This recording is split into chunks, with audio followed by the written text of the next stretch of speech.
au palais de justice de Paris. En venant se constituer prisonnier, le sous-directeur de la sûreté marocaine, Ahmed Dlimi, a provoqué l'un des mouvements de foule les plus spectaculaires jamais enregistrés dans cette enceinte. Il a, du même coup, provoqué l'ajournement in extremis d'un procès qui en était arrivé à sa 38e audience. En raison des implications juridiques que comporte son initiative, il est plus que probable que le procès Ben Barka ne pourra reprendre avant longtemps. Puis parmi ces juges, il y a le colonel Dlimi, condamné et emprisonné en France pour l'affaire Ben Barka, bras droit d'Oufkir jusqu'à sa mort. Aujourd'hui, dit-on, le nouvel homme fort du régime.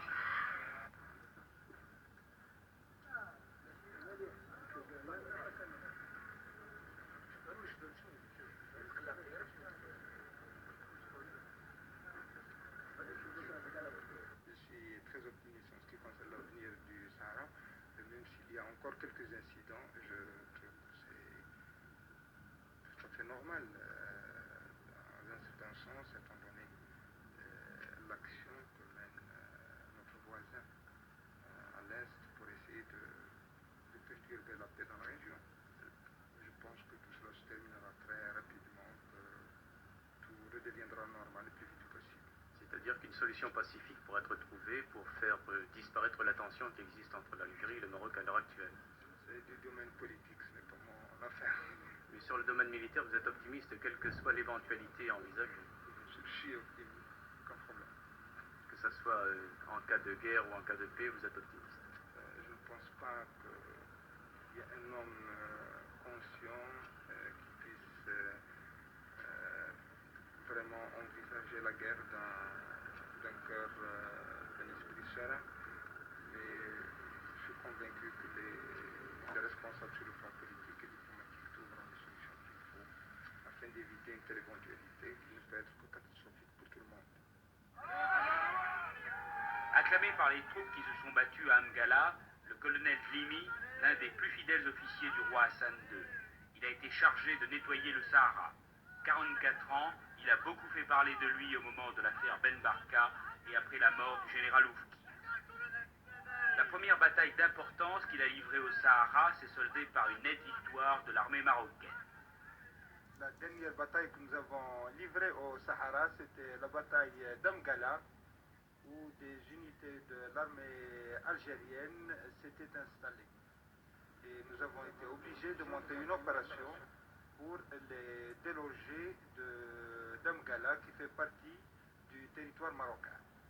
Est-ce que cette bataille a été dure? Je ne dirais pas qu'elle a été dure, mais elle était assez chaude comme bataille, puisqu'elle a mis en présence, bien entendu, des effectifs qui n'étaient pas très nombreux. Il y avait du côté algérien près de 450 éléments, avec quelques éléments du Polisario, et du côté marocain, il y avait de groupements tactiques. Et les armées algériennes et le Polisario étaient fortement armés? Oui, comme vous l'avez constaté vous-même, vous avez vu des armes qui vont du pistolet jusqu'au Strella, c'est-à-dire le SAM-7. Est-ce qu'il y a d'autres points comme celui-là à l'intérieur du Sahara où l'armée algérienne est présente? Effectivement, il y a d'autres points où l'armée algérienne s'est installée et où elle est actuellement, mais j'espère qu'ils comprendront qu'ils doivent rejoindre leur foyer en Algérie et de laisser le Maroc tranquille. Autrement, nous serons obligés de les déloger des autres points comme nous les avons délogés d'Amgala. Est-ce que vous ne craignez pas qu'il y ait un conflit direct, encore plus violent, entre les troupes marocaines et algériennes? Nous ne faisons que, comme je vous l'ai dit, nettoyer notre propre territoire. Et si nous trouvons des éléments qui s'introduisent sur notre sol, nous ferons tout pour les détruire.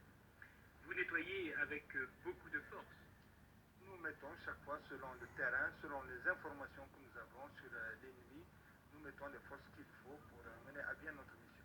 Le Polisario s'est effectivement replié en Mauritanie, jusqu'où, nous a dit le général Dlimi, chef de l'état-major, l'aviation marocaine vient d'exercer son droit de suite. hier soir à la frontière, hier en fin d'après-midi dans la frontière mauritanienne, nous avons repris le contact, si vous voulez, visuel avec les éléments du Polisario au nord-ouest de Birmougré.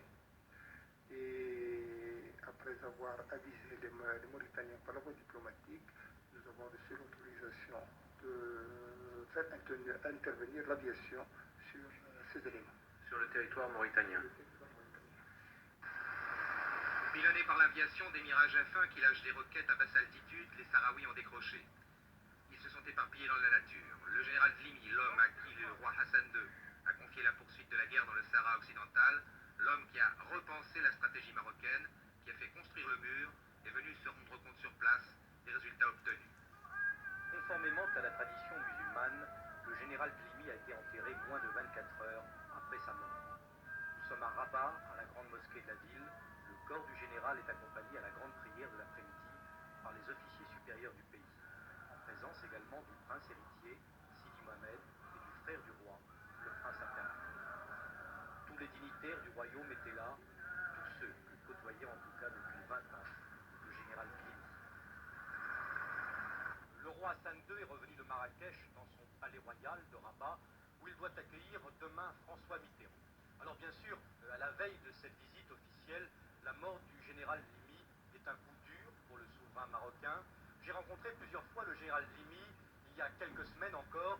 Nous étions avec Jean-Louis Saporito au sud marocain, en compagnie du général Dlimi qui inspectait ses troupes dans ces territoires du Sahara occidental.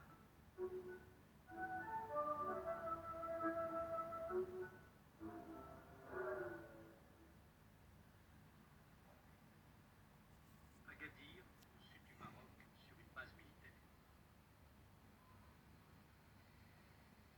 Voici le personnage le plus puissant du pays, ne s'est jamais laissé filmer, n'a jamais donné d'interview. C'est le patron de l'armée, mais aussi le responsable des services de sécurité et l'homme de toutes les missions secrètes.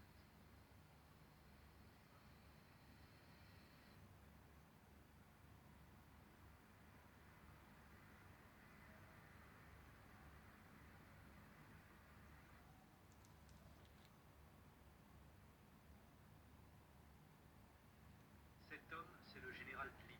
Mais pour mieux comprendre l'irrésistible ascension de ce militaire, il faut remonter 17 ans en arrière. L'affaire Ben Barka, le lieutenant Dlimi est mêlé aux côtés du général Oufkir à l'enlèvement sur le territoire français du leader marocain. Et il a accepté de parler pour la première fois de cet épisode douloureux des relations franco-marocaines. Cette affaire m'a déjà coûté assez cher puisque j'ai passé 8 mois en tant que fonctionnaire de la santé à Paris et que heureusement, à la suite d'un procès public à Paris, en cour d'assises, j'ai été totalement blanchi et acquitté par la justice française. Cette affaire malheureusement a été trop exploitée à mon avis. Et personnellement, comme je l'ai dit, cette affaire avait éclaté lorsque je me suis retrouvé à Paris dans le bloc des accusés, que j'étais l'un de ceux qui regrettaient la disparition de Ibn Battuta. Parce que d'abord, c'était un Marocain prestigieux, c'était un nationaliste, un patriote. Personnellement, j'avais très très peur pour lui, mais que je déplorais réellement, non pas seulement sa disparition, mais sa disparition pour le Maroc, parce que c'était un élément qui pouvait apporter beaucoup de choses à son pays. Des propos sans risque 17 ans après, mais le général Dlimi, c'est aussi et surtout celui qui a rétabli la situation au sud marocain, face aux troupes du Polisario qui ont infligé par le passé de sévères défaites aux soldats du roi Hassan II.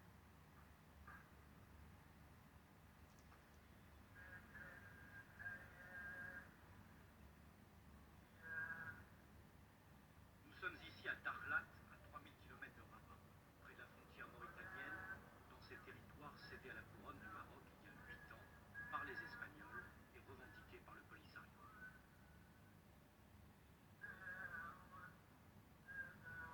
Aujourd'hui, les populations du Sud se sentent en sécurité. Mais c'est une véritable guerre d'usure que doit poursuivre le pays. L'économie et toutes les forces de la nation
ces bases mener des actions de guerre, parce qu'on ne peut pas parler de guérilla au moment où on voit des chars de part et d'autre, mais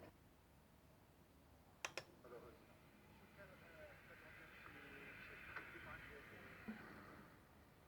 Pour qu'une guerre s'arrête, il faut ou une défaite de l'un, une défaite totale de l'un des deux adversaires, ou qu'il y ait consensus ou pression amicale sur les uns et sur les autres pour les amener à une table de négociation et aboutir à un compromis.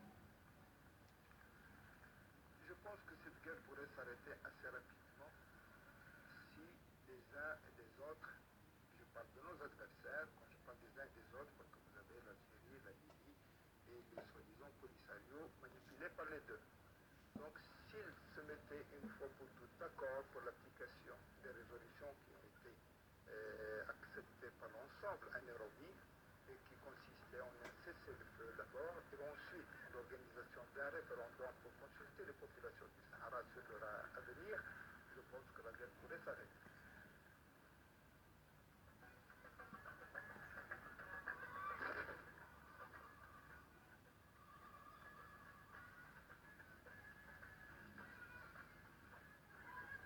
Nous sommes toujours ici au sud du sud, et cette fantaisie en plein hiver n'est pas une manifestation touristique.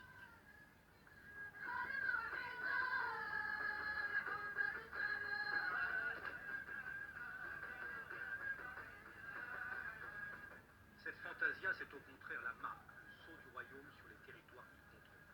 C'est aussi la démonstration que grâce aux militaires, les populations sahraouies peuvent désormais commercer et se déplacer en toute sécurité. Les routes sont ouvertes.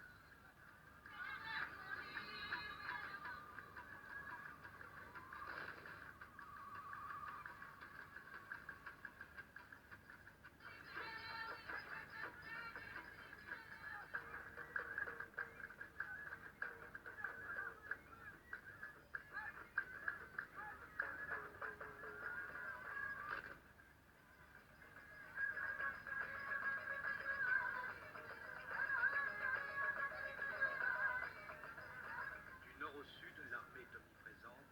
Cette armée, plusieurs fois putschiste, tentée par le passé par des aventures politiques. Avant cette guerre, le roi Hassan en avait peur. Aujourd'hui, il doit compter avec elle et sur elle. Les militaires restent les gardiens de la monarchie, mais tout le monde a encore en mémoire les tentatives de coup d'État de Skrirat. Non, l'armée n'a pas de prétention politique, absolument pas. Et l'armée actuellement, je dois dire que même si elle est engagée de ce conflit du Sahara, est fière de remplir la mission qui lui est confiée. Et actuellement, que ce soit les officiers, les sous-officiers, les hommes de troupes qui la composent, sont fiers et dignes de la confiance qui a été placée en eux. Et je dois ajouter que toute armée, que ce soit l'armée marocaine ou toute armée, qui est heureuse de faire son travail, qui est heureuse de faire le métier et que les uns et les autres ont choisi, cette armée, on ne peut pas attendre d'elle des problèmes sur le plan intérieur dans un pays.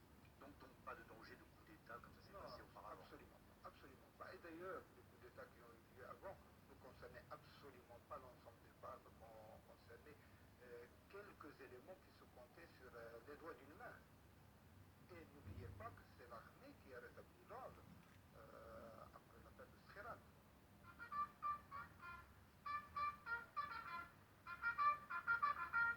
Toujours Glimi, cette fois aux côtés du roi qui recevait Taïfran, une délégation d'ambassadeurs arabes.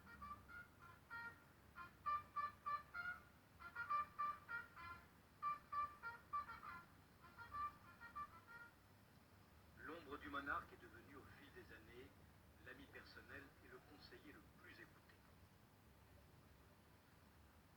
Craint et admiré, il symbolise aujourd'hui parfaitement l'ambiguïté qui a toujours existé au Maroc entre le souverain et son armée.